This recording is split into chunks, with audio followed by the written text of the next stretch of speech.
ఆదిలాబాద్ జిల్లా బోత్ మండలం పొచ్చర ఎన్కౌంటర్లో మృతి చెందిన మావోయిస్టు నేత మైలారపు ఆడేళ్లు అలియాస్ భాస్కర్ అంత్యక్రియలు నిర్వహిస్తున్నారు. మావోయిస్టు నేత ఆడేళ్లు మృతదేహాన్ని కుటుంబ సభ్యులకు ఛత్తీస్గఢ్ పోలీసులు అప్పగించారు.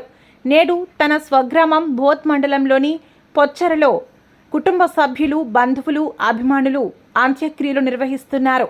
ఆడేళ్లు పార్థివ దేహానికి నివాళులర్పించి భాస్కర్ అన్న అమర్ రహే అంటూ నినాదాలతో జోహార్లర్పించారు.